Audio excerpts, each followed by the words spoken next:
À l'Effar Bukavu, nous sommes une fabrique biblique en mission. Dieu nous a appelés au service de la ville de Bukavu pour sa plus grande gloire. Au travers de la Bible, sous la puissance du Saint-Esprit et une vie en communauté, la lumière de l'évangile de Jésus-Christ resplendira dans nos vies, conduisant ainsi à la transformation de notre ville. C'est ça ce que nous appelons notre vision. Vous le trouverez à l'arrière de votre dépliant. C'est quoi une vision? Eh bien, une vision, ça vient du mot voir. C'est une projection de l'avenir. C'est dire que si nous sommes fidèles à ce à quoi nous pensons que Dieu nous a appelés, voilà ce que nous allons être. Voilà à quoi nous allons ressembler. Voilà l'image du futur qui sera le nôtre. Une famille. Et on a parlé de ce concept. Des gens de toute race, de toute tribu, de toute ethnie, réunis ensemble. Non pas par des réalités biologiques, sociales, économiques ou éducationnelles, mais réunis uniquement à cause de ce que Jésus a fait à la croix. Biblique. Parce que nous sommes ancrés dans la parole de Dieu, conduits par cette parole, non pas seulement en théorie, mais dans la pratique. En mission, parce que nous cherchons à voir beaucoup de gens venir à lui, venir à Christ. Et en venant en Christ, ces gens sont transformés. Et individuellement transformés, ils transforment les couches sociales autour d'eux, ils transforment le pays où ils sont, ils transforment les villes où elles sont. C'est ça la vision. C'est comme ça que nous voyons dans le futur. Pourquoi nous parlons de vision et non pas de mission? Parce que la mission, elle est définie comme la raison d'être d'une chose ou d'une organisation. Pendant que la vision, elle est définie comme une image du futur. Et donc la relation entre la mission et la vision, c'est que vous êtes, et la vision, c'est ce que vous devenez. La mission, c'est pourquoi vous existez, et la vision, c'est à quoi est-ce que vous ressemblerez si vous faites ce pourquoi vous existez. Et je pense que la vision de l'Église change de temps en temps. Mais la mission de l'Église ne change pas. Elle est inchangée puisqu'elle nous a été donnée par Christ. Quelle est cette mission? La mission de l'Église, c'est de proclamer Christ ressuscité. C'est d'aider les gens à venir à le connaître. C'est vrai, on a dit on va faire l'apostolat le 30, le 29, le dernier samedi du mois, on fait l'apostolat. Justin a présenté ici sur tout ce que nous faisons sur le leadership. Mais tout ça, ce sont des dérivés de la mission. Ce sont des ponts que nous jetons pour faire ce que Jésus nous a demandé de faire. Acte 1, verset 8, voici ce qu'il dit. Mais vous recevrez une puissance et le Saint-Esprit survenant sur vous et vous serez mes témoins à Jérusalem, dans toute la Judée, dans la Samarie, jusqu'aux extrémités de la terre. Là, beaucoup d'entre vous, vous avez des petits bracelets, et si vous n'en avez pas, vous voyez Luc, il vous fera payer pour ça. Et ça dit témoin de Jésus. Pourquoi? Parce que c'est ça ce qu'il nous demande de faire. Que nous soyons au travail, il veut que nous soyons des témoins. Là, peut-être que le mot témoin est compliqué, mais un témoin, c'est quelqu'un qui dit, qui affirme que quelque chose est vrai. On vous appelle au parquet, on dit vous êtes témoin. Pourquoi? Parce que vous êtes supposé donner votre témoignage, vous êtes supposé dire les choses telles que vous les avez fait pour aider une cause donnée. Et Jésus dit ici, vous serez mes témoins à Jérusalem, là où lui il était. En Judée, c'était la région, le pays qu'ils avaient. Et il dit, en Samarie, c'était les pays voisins. Jusqu'aux extrémités de la terre, vous irez dire quoi? Vous irez dire que c'est Jésus est mort, qu'il est ressuscité et qu'il vit, qu'il sauve. C'est un peu plus clair dans Marc chapitre 16, verset 15 à 16. Voici ce qu'il dit. Allez par tout le monde et prêchez la bonne nouvelle à toute la création. Allez et prêchez, allez et proclamez, allez et dites ce que... Matthieu 28, verset 19 à 20, allez et faites de toutes les nations des disciples, les baptisant au nom du Père, du Fils et du Saint-Esprit. Enseignez-leur tout ce que vous...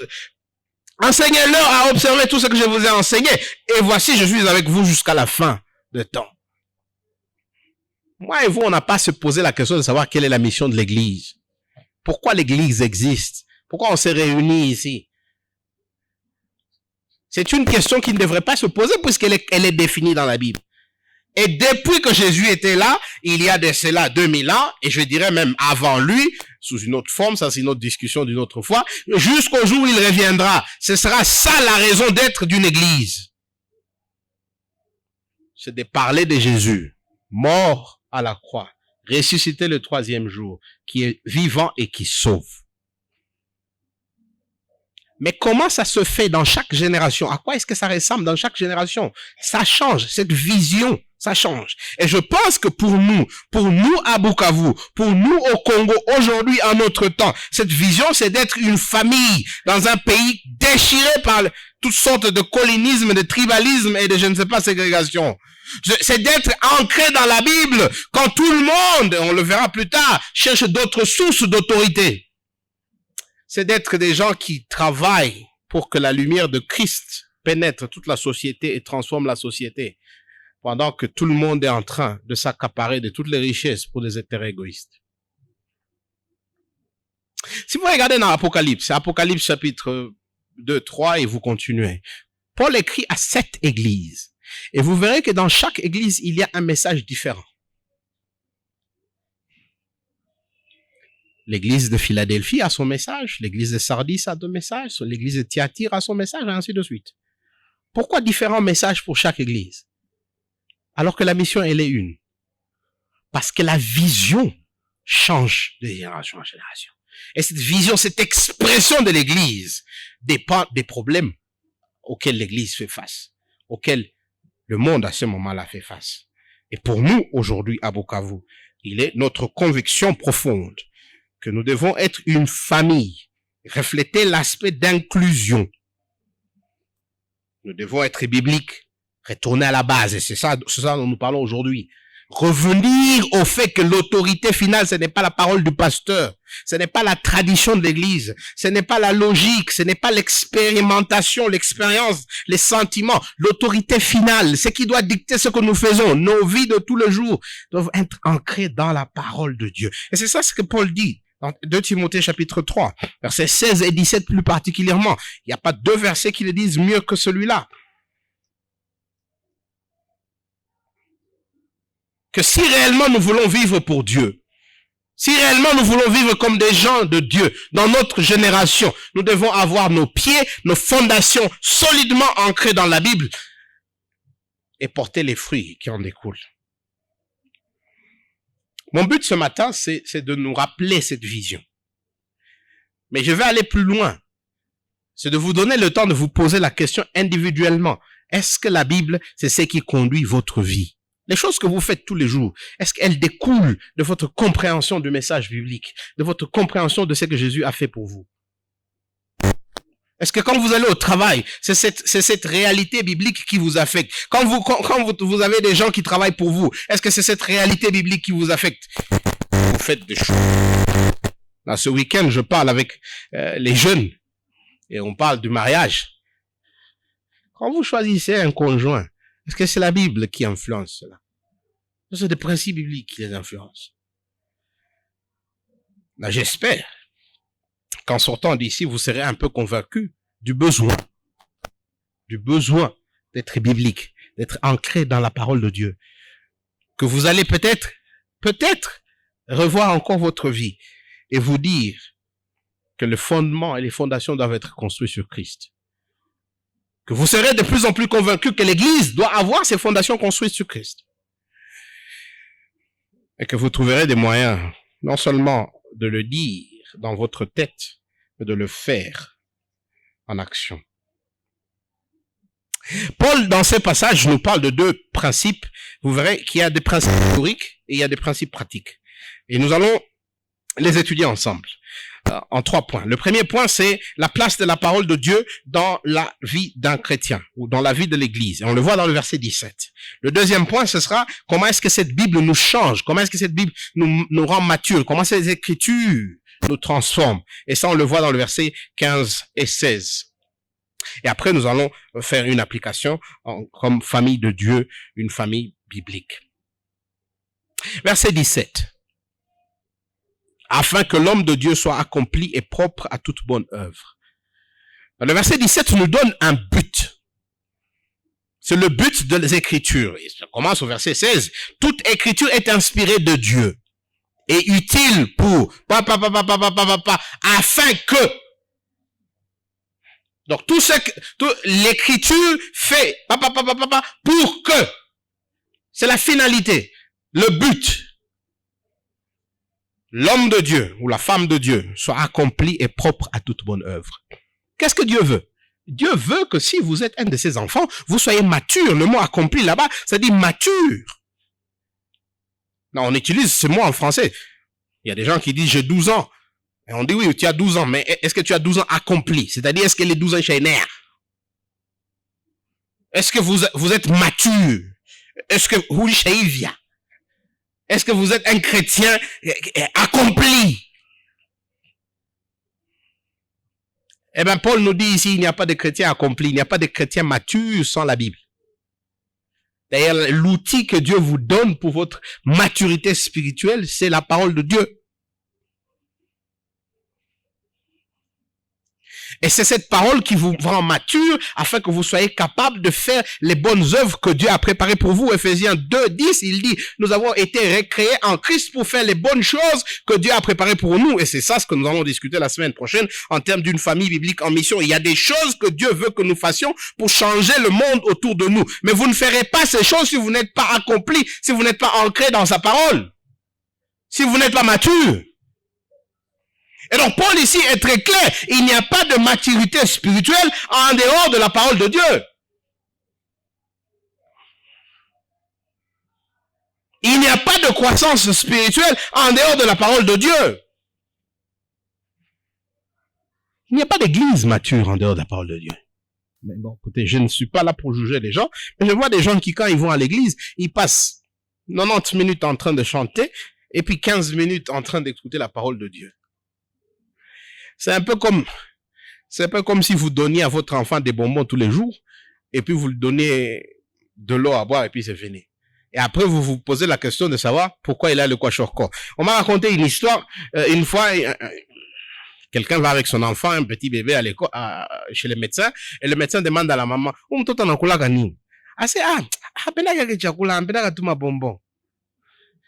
le médecin pose la question, qu'est-ce que cet enfant mange? Parce que je vois cet enfant est malnourri.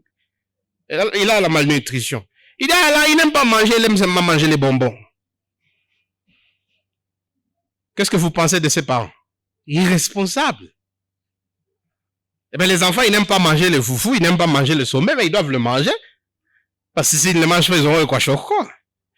Ils n'aiment pas manger les riz et les haricots, mais s'ils ne mangent pas, ils auront le kwashiorkor.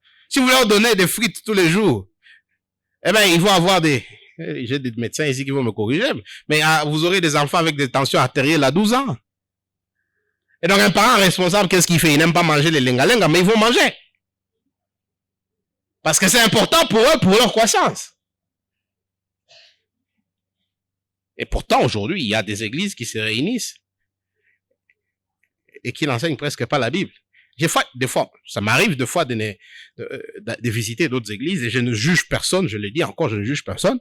Et ma femme le sait, souvent je fais un petit exercice et je lui dis, je commence à regarder sur ma montre et je lui dis, je vais voir combien de temps le monsieur va parler avant qu'il ne lise la Bible. Et des fois, vous serez choqués, il parle pendant 1 heure, il n'a lu aucun verset biblique. Je ne veux même pas commenter sur sa prédication. Je ne veux même pas commenter sur la prédication. Je ne veux même pas commenter est-ce que ce qu'il a enseigné c'est dans la Bible.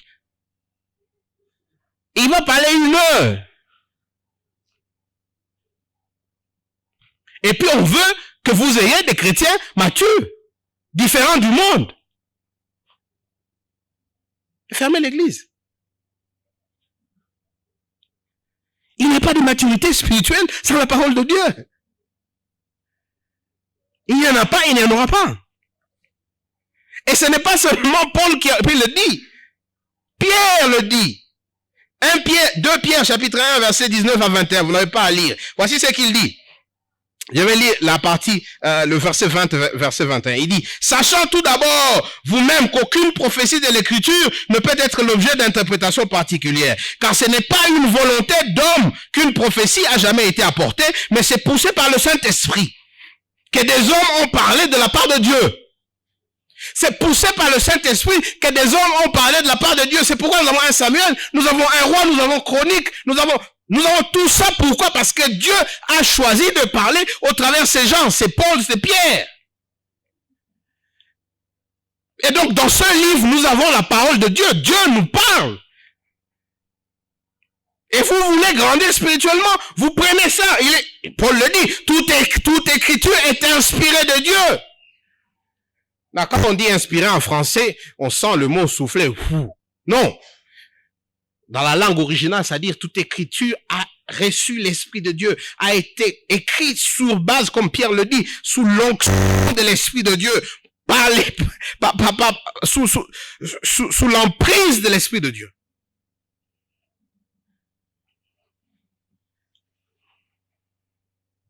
Psaume 1, voici ce qu'il dit.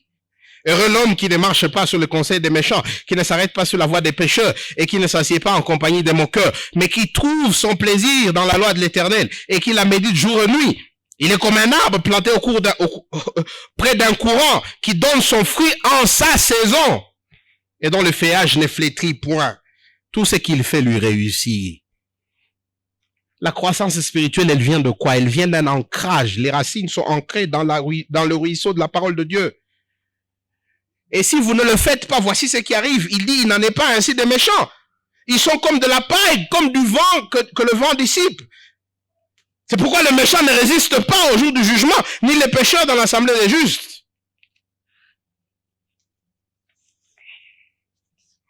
J'aimerais qu'on note ici que quand Paul est en train de parler au jeune Timothée, il ne parle pas dans un contexte église contre le monde. Il parle dans un contexte d'église. Si vous lisez les passages qui viennent avant et qui suivent. Bon, allons dans le passage qui vient avant. Chapitre 3, verset 1. Il dit, sache que dans les derniers jours, il y aura des temps difficiles, car les hommes seront égoïstes, amis de l'argent, fanfarons, hautains, blasphémateurs, rebelles à leurs parents, ingrats et irréligieux, insensibles, déloyaux, calomniateurs, intempérants, cruels, ennemis, des gens de bien, traîtres, emportés, enflés d'orgueil, aimant le plaisir plus que Dieu, aimant l'apparence de la piété, mais ne régnant ce qui en... Éloigne-toi de ces hommes-là. Ces hommes-là sont en dehors de l'église. Non, il dit, il en est parmi eux qui s'introduisent dans les maisons, qui sont de tout esprit. Apprenant toujours et ne pouvant jamais arriver à la connaissance de la vérité. De même que James et Jambres s'opposèrent à Moïse. De même ces hommes s'opposent à la vérité, étant corrompus d'entendement, réprouvés en ce qui concerne la foi. Mais ils ne feront pas de grands progrès, car leur folie sera manifeste par tous, comme le fut ceux de ces deux hommes. Il parle des gens au sein de l'église. Il dit, il y aura dans l'église des gens qui ne vont pas mettre la parole au centre. Il y aura dans l'église des gens qui ne vont pas mettre la Bible au centre. Il y aura dans l'église des gens qui ne vont pas construire sur la parole de Dieu. Matthieu 7, 24, c'est pourquoi quiconque entend ces paroles, que je dis, il les met pas en pratique, sera semblable à un homme prudent qui a bâti sa maison sur le roc. La pluie est tombée, les torrents sont venus, les vents ont soufflé, se sont jetés contre cette maison. Elle n'est point tombée parce qu'elle était fondée sur le roc. Mais quiconque entend ces paroles, que je dis, et ne les met pas en pratique, sera semblable à un homme insensé qui a bâti sa maison sur le sable. La pluie est tombée, les torrents sont venus, les vents ont soufflé et ont battu. Cette maison est tombée et sa ruine a été grande. Qu'est-ce qu'il est en train de nous dire ici? Que l'église peut être bâtie sur la Bible ou sur autre chose. Et l'église bâtie sur toute autre chose que la Bible tombera. Que l'église bâtie sur toute autre chose que l'évangile tombera. Il n'est pas en train de parler des gens en dehors de l'église, il est en train de parler de l'église. Là, je vais vous faire un petit...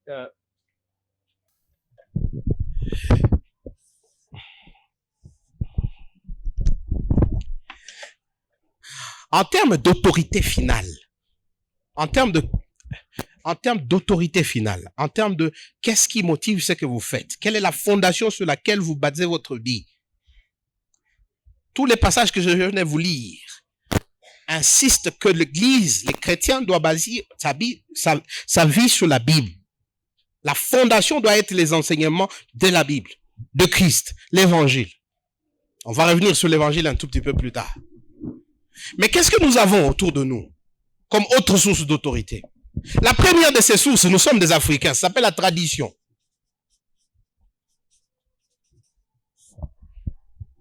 Nous avons toujours fait. Mon grand-père a fait, ma grand-mère a fait, chez nous, c'est comme ça qu'on fait. Je vous raconte une petite histoire en passant. Un monsieur, il est avec sa femme, et puis chaque fois quand sa femme prépare la poule, la femme coupe la poule en carré. Donc, elle coupe les pieds, elle coupe la tête, elle coupe, si vous voulez appeler ça la queue, et puis elle présente la poule en carré.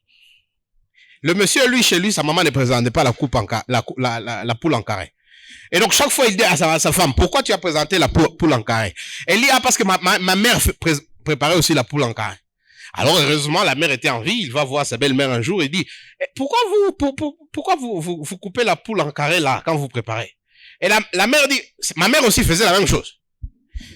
Bon, heureusement, la grand-mère était encore en vie. Un jour, il se retrouve en famille, il demande à la grand-mère, pourquoi vous coupez la poule en carré quand vous la préparez? Et la grand-mère dit, ah, parce que mes casseroles étaient trop petites pour la poule. Et c'est comme ça que j'ai coupé pour que ça convienne. La maman, elle a adopté la tradition sans savoir pourquoi elle existait. La fille a aussi adopté la tradition. Et des fois, dans l'église, on fait des choses parce qu'on dit, c'est comme ça que l'église fait. C'est notre tradition. Non, je ne dis pas qu'il n'y a pas de place pour la tradition. Il y a une place pour la tradition dans l'église. Mais la tradition n'est pas l'autorité finale. Il y a des choses que nos grands-pères faisaient que nous ne pouvons plus faire. Parce qu'elles sont contraires à la Bible. À part la tradition, il y a l'expérience.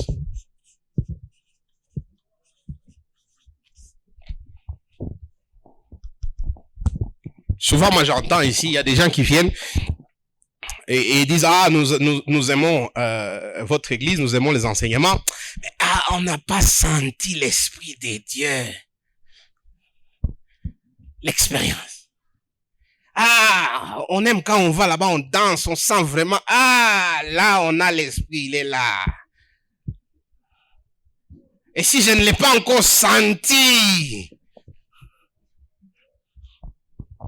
c'était comment l'église aujourd'hui? Ah, c'était bien, mon cher. Ah, il fallait être là. Nous avons été bénis. Ah, vous avez été bénis. Oh, j'ai senti l'Esprit de Dieu.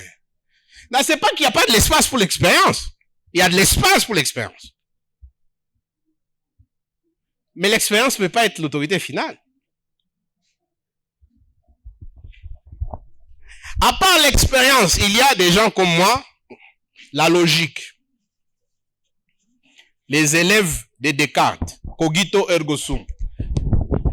Si je ne les comprends pas, c'est-à-dire que ce n'est pas vrai. Tu peux m'expliquer tout ce que tu veux, j'essaie de regarder, je dis non, je ne comprends pas ce que tu dis là.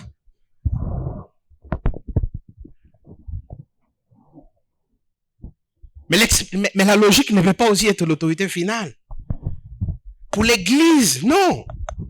L'autorité finale pour le chrétien, c'est la Bible. C'est la parole de Dieu. C'est ce que Dieu a dit au travers sa parole, au travers les prophètes et les apôtres que nous avons réunis en 66 livres. C'est ça l'autorité finale. À la fin, ce que je fais en tant qu'individu, à la fin, ce que je fais, ce que nous faisons en tant qu'Église, doit trouver son fondement dans ce que la Bible a dit. La tradition doit se soumettre à la Bible. L'expérience doit se soumettre à la Bible. La logique doit se soumettre à la Bible. Et non pas l'inverse. Et nous utilisons la tradition, oui. Nous utilisons l'expérience. Seulement quand la Bible ne dit rien. Nous utilisons notre logique, seulement quand la Bible ne dit rien. La meilleure façon d'ailleurs, c'est que cette Bible doit influencer notre tradition. Elle doit influencer nos expériences. Elle doit influencer notre logique. Cette Bible doit nourrir nos traditions. Elle doit influencer notre façon de penser. Paul dit, nous prenons toute pensée captive, afin de la rendre captive à Christ. Elle doit influencer nos pensées. 2 Corinthiens, Paul dit quoi? 5,17, c'est un verset connu de tout le monde. Si quelqu'un a Christ, il devient. Voici, toutes les choses sont devenues nouvelles. Nos expériences doivent être découlées de la Bible.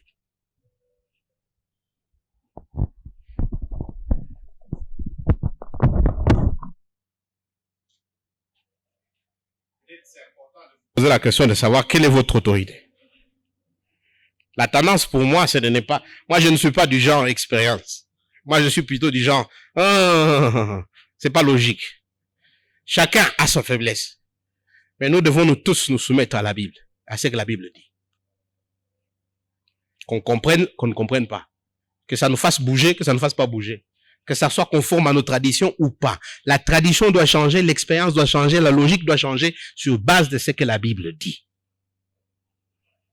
Et cette Bible, comment est-ce qu'elle nous change? C'est ça notre deuxième point, le processus de changement biblique. Verset 15, regardez, il dit, dès ton enfance, tu connais les saintes écritures qui peuvent te rendre sage à salut par la foi en Jésus-Christ. Toute écriture est inspirée de Dieu, utile pour enseigner, pour convaincre, pour corriger, pour instruire dans la justice. Nous avons déjà dit que les écritures sont inspirées par Dieu pour nous rendre capables de faire ce qu'il veut que nous fassions, matures. Maintenant, comment est-ce que ça le fait? Ça le fait en 5 étapes. Il y a une étape principale et il y a 4 étapes consécutives. La première étape principale, on le voit dans le verset 15. Les Écritures nous rendent salut. Non, avant que je n'explique un peu ça, j'aimerais que vous notiez que du verset 10 au verset 15, Paul est presque en train de dire au jeune Timothée, tu as vu ce que j'ai fait. Fais-le aussi. C'est-à-dire que tout ça, ça se passe dans la communauté. Ça ne se passe pas en isolation. Ça ne se passe pas loin de la communauté. Ça se passe dans la communauté, dans la réalité de la vie de tous les jours. Ce n'est pas des choses seulement qu'on fait à l'église ou à l'université. Ce sont des choses qu'on vit tous les jours. C'est ce qu'il est en train de dire au jeune Timothée. La foi que tu as connue depuis que tu es enfant, tu nous as vus. Tu nous as vu vivre cette foi. La première des choses, c'est que les Écritures nous conduisent au salut. Et je vais revenir sur ça tout de suite. La deuxième des choses, c'est que les Écritures nous aident à grandir. Et on grandit parce que les Écritures font 4 choses. Notez, il dit utile pour. Elles sont utiles pour ces Écritures. 4 choses. 2 théoriques, 2 pratiques. 2 doctrinales, 2 pratiques. Alors, je commence par le premier. Elles nous conduisent au salut. Quand vous lisez la Bible, vous apprenez une chose importante. Il dit ceci, tu connais les saintes lettres ou les saintes écritures qui peuvent te rendre sage à salut par la foi en Jésus. C'est seulement en lisant les écritures que vous allez comprendre comment on devient chrétien. Et je vais résumer ça. Quand vous lisez la Bible, elle vous dit ce que toute autre religion ne vous dit pas. Et c'est pourquoi il dit, elle vous rend sage à salut. Être sage, c'est-à-dire quoi? C'est-à-dire, c'est savoir qu'est-ce qu'il faut faire pour avoir le salut. Pour avoir le salut. Et le salut, on l'obtient par la foi en Christ. Qu'est-ce que les autres religions disent? Et vous les citez, bouddhisme, islam, et il y a même des formes de christianisme qui disent la même chose. C'est que vous avez ici le jeune Nicolas, et vous avez là, je vais mettre un triangle ici, je vais dire, vous avez Dieu ici. Toute religion, qu'est-ce qu'elle dit? Nicolas, tu veux être en relation avec Dieu. Voilà, il faut pas mentir, il faut pas voler, il faut. C'est un escalier que tu dois monter. C'est pratiquement moi qui fais des choses et vous pouvez les citer. Non, ça, c'est les musulmans, c'est les bouddhistes, c'est les... je ne sais pas qui. Curieusement aussi, je ne sais pas si vous vous êtes rendu compte, mais nous aussi qui nous disons évangéliques, nous disons, fais-toi baptiser, passe dans la classe des membres, passe. Et la Bible nous rend sages au salut. Pourquoi? Parce qu'elle nous dit, non, ce sont des choses qu'on t'appelle à faire. Eh bien, la Bible nous dit, non, ce n'est pas à toi de faire les choses. Non, Dieu est descendu. Dieu a fait des choses pour toi. Et ces choses, il les a fait en Jésus, par sa croix. C'est ça ce qu'il nous dit. Dieu est devenu homme, Emmanuel. Il a fait des choses pour toi, afin que maintenant, toi, tu deviennes un enfant de Dieu. Mais ça, tu ne peux pas l'apprendre en dehors de la Bible. Et tu ne peux pas l'apprendre en dehors de l'évangile. C'est pourquoi on appelle l'évangile. On l'appelle l'évangile pourquoi? Une bonne nouvelle. Bonne nouvelle pourquoi? Parce qu'on vient t'informer de ce que Dieu a fait pour toi. Contrairement aux autres qui te demandent à toi de faire des choses pour être en relation avec Dieu.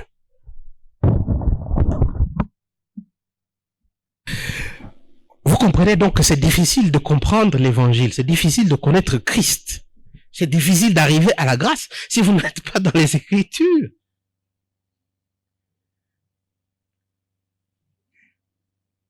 Et une fois que vous êtes devenu chrétien, qu'est-ce qu'il nous dit? Il nous dit, il y a 4 choses qui se font dans votre vie. La première chose, les Écritures sont utiles pour enseigner. Enseigner, ça veut dire, ils vous disent des choses que vous ne savez pas. C'est la doctrine. La Bible nous apprend des choses que nous ne savions pas sur nous-mêmes, elle nous apprend des choses que nous ne savions pas sur Dieu, elle nous apprend des choses que sur ce que Dieu a fait pour nous. La deuxième chose, comment est-ce que la Bible nous change, c'est qu'elle nous convainc. Il y a des moments de doute. Elle nous donne des évidences, des preuves sur lesquelles nous pouvons baser notre foi, des promesses sur lesquelles nous pouvons marcher.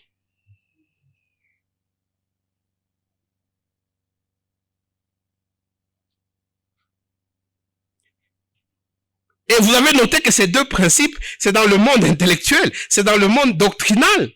Mais il ne s'arrête pas là. Ces doctrines qu'on nous enseigne, ces choses que nous apprenons sur Dieu, ces preuves qu'on nous donne, elles sont supposées affecter notre vie. Et c'est les 2 derniers points. Elles nous corrigent.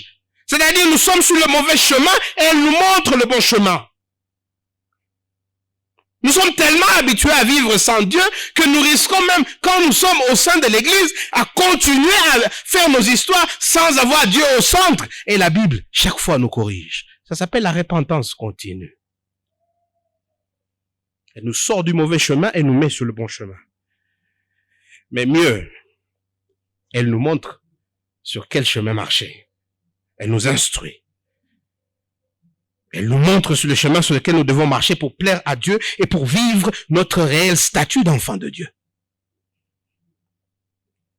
Vous comprenez donc comment la Bible nous change. Elle nous amène au salut. Et après nous avoir amenés au salut, elle nous aide à vivre comme des enfants de Dieu. Dites-moi alors, quand est-ce qu'un chrétien peut se passer de la parole de Dieu? À aucun moment. Je vais terminer. Des fois, il y a des gens qui sont gênés. Si vous venez, je me souviens encore, il y a quelqu'un qui est venu à une de nos prières, et puis il a vu, nous avons d'abord lu la Bible, et puis après nous avons prié. Et il a dit, mais comment encore dans vous aimez beaucoup la Bible ici chez vous. Même dans la prière, là, vous êtes encore en train de lire la Bible.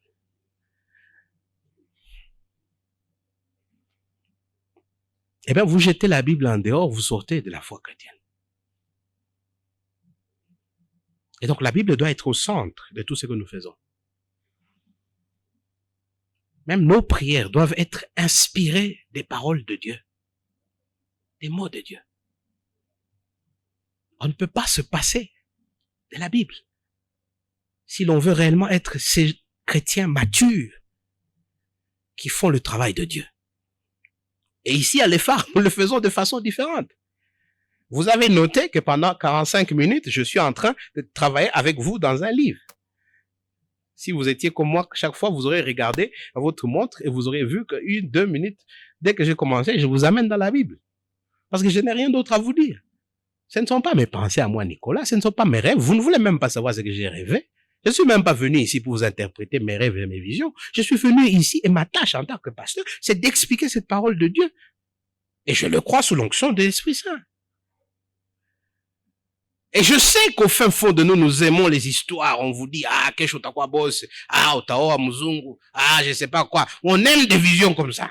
Mais ça, ce n'est pas ça ce qui regarde Dieu. Ça ne concerne pas Dieu. Il veut vous parler au travers de sa parole.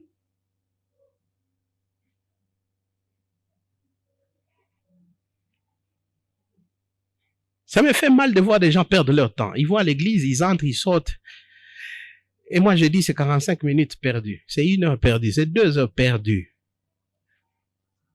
J'espère que ce ne sera pas votre cas. Nous avons des cellules qui se réunissent chaque semaine. Et elles ne se réunissent pas pour faire des massolos. Elles se réunissent pour étudier la Bible. Nous faisons des formations ici pour vous outiller. Nous vous donnons des outils pour vous permettre d'être capable vous-même d'entrer dans la Bible et de la lire pour vous-même, de la comprendre pour vous-même et de la vivre pour vous-même. Nous publions des passages à lire chaque jour. Pourquoi? Pour vous encourager. Parce que nous sommes convaincus qu'en dehors de la Bible, il n'y a pas d'autorité. Il n'y a pas de source de salut. Il n'y a pas de source de changement. Il n'y a pas d'autre autorité. Et donc, mon devoir, ton devoir, c'est d'être en train de lire cette Bible encore et encore et encore pour qu'elle nous change à l'image de Christ, pour que nous fassions le travail pour lequel il nous a appelés.